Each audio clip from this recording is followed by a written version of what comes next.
But you know, the challenge for the Christian student, there are many, many challenges out there. Name a few challenges. As a Christian student, what are Christian college students? What are some challenges you face? Everything's great? Hostile professors. Hostile professors. Okay, give me your name. Jasper. Jasper. Hostile professors.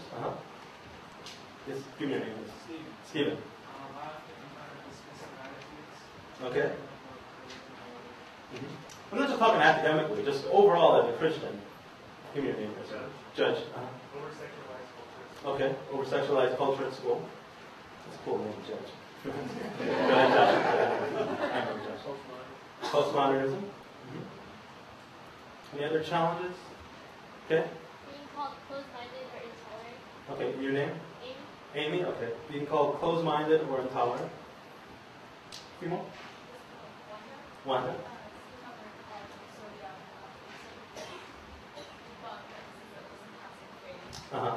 Like your faith is kind of a phase that you go through in life.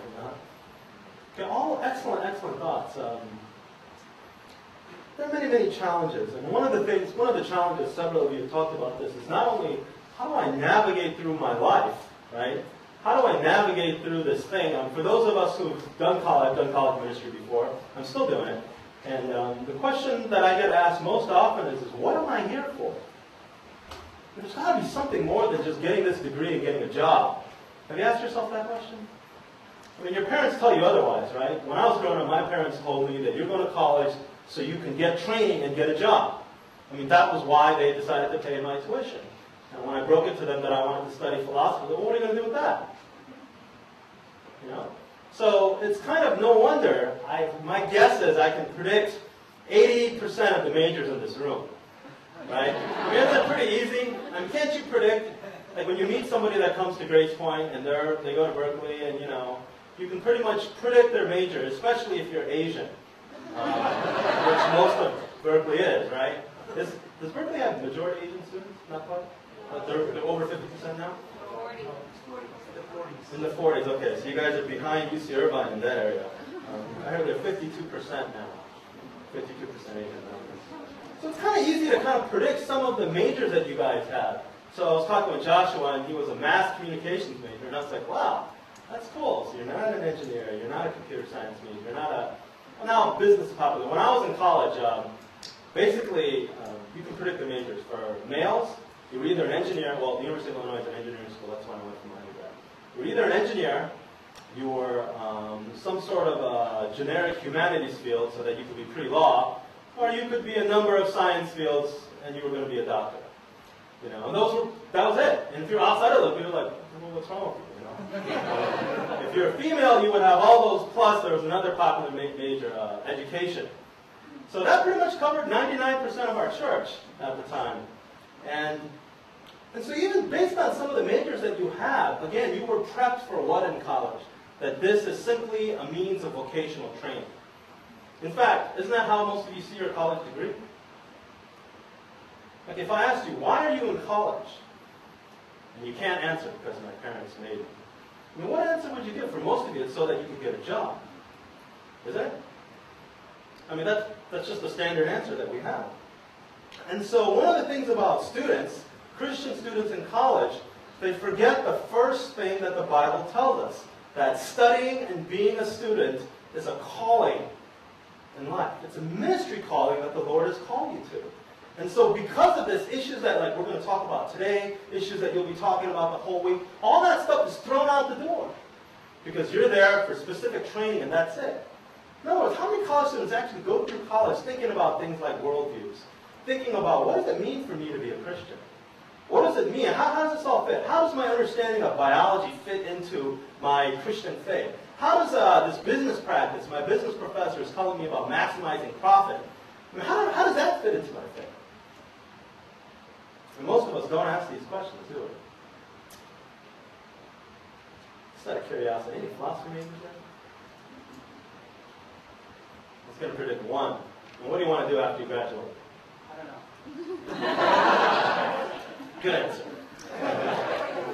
Most philosophy majors, at least the ones that I knew, they want to be lawyers. That's usually kind of at the top of the list. So good for you. You don't want to be about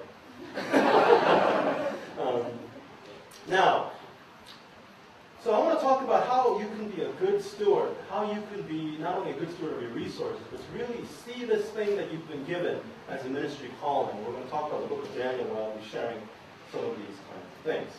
So that's the umbrella with which I'm going to be speaking about. So let's talk about worldview a little bit, and let me connect some of these things. I'm going to do a few things here. We're going to talk about some definitions. Worldview is basically, as it says, it's a view of the world.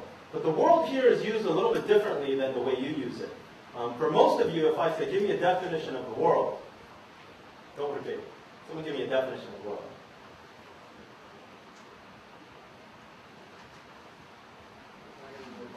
Okay, the planet we live on. Okay, but that doesn't quite fit, right? A view of the planet we live on? Another definition of the world? Things that live on that planet. Okay, a view of the things that live on that planet. Okay, that's closer, a little bit closer. View of the reality we live in. Okay, a view of the reality that we live in. Okay, that's the closest definition. By world, when we say worldview, it's talking about states of affairs. So if you study philosophy, we have a friend here, and you study these things called modalities. Okay, without we don't have to know what that is. It's basically talking about possible worlds. And a possible world is not like, some sort of like bizarro, alternate world where there's like people that do different things. It just means a possible state of affairs. So for example, is there a world out there? So world means state of affairs. Is there a particular state of affairs that it's possible that Al Gore could have been president? Yes or no? Yes. Okay. That is a world because it's a possible state of affairs. Is there a world out there where you can have square circles? No. Okay, there is no world in which square circles exist. Okay? That's what we mean by world. And so when you say worldview, what it's saying is we're dealing with the realm of possibility here. What exactly is possible out there? So it doesn't just encompass our globe or this planet that we live on. It's something much bigger. It's the possible states of affairs that exist out there, or that could exist. It's possible. So we're not dealing in the realm of square circles, right? We're dealing more in the realms of Al Gore being president, unicorns. Are unicorns possible? Sure. I mean, there's nothing inconsistent about a unicorn, right? But typical states of affairs that are not possible is married bachelor, right? Square circle, or Aristotle would say a one-ended stick. These are not, all these are states of affairs that are not possible. So one of the things when you think, as we talk about worldviews this whole week as your pastors and leaders and the other guest speaker speaks, you need to remember that when it's talking about world, it's talking about possible states of affairs, the things that are possible. And that is going to dictate, it's going to allow you to see what's out there and what's not. I'll give you a quick example of that. Okay? Now this is a big question. For most people out there, non-Christians, what about the term God? Is that a possible state of affairs? Well, to some people it is. They're like, yeah, there might be a God. There's nothing incoherent about it. To some others, it's not. The concept of God is incoherent. It's just like a square circle. It's just like a one-ended stick. It's not coherent. Right?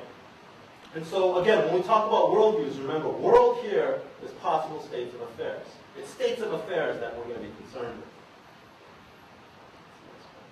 with. Now, one thing, however, that young Christians, you don't even have to be young, a lot of Christians have done is we've kind of bifurcated or separated our world, the states of affairs in our lives, into these two categories, the spiritual and the secular. This is a name I just came up with this morning, because I couldn't think of a better name. I call it the spiritual secular dualism. Okay? And it looked like one of the topics that you're talking about is mind-body problem. And dualism is a particular view that you can take about the mind and its relationship to the body. Okay? We're not going to talk about that. But what I'm talking about is this. Let me just read this for you. And you tell me if this exemplifies maybe even your own attitude or those of your friends. Jesus came to save my soul. Don't confuse my spiritual life with my academic life or my business life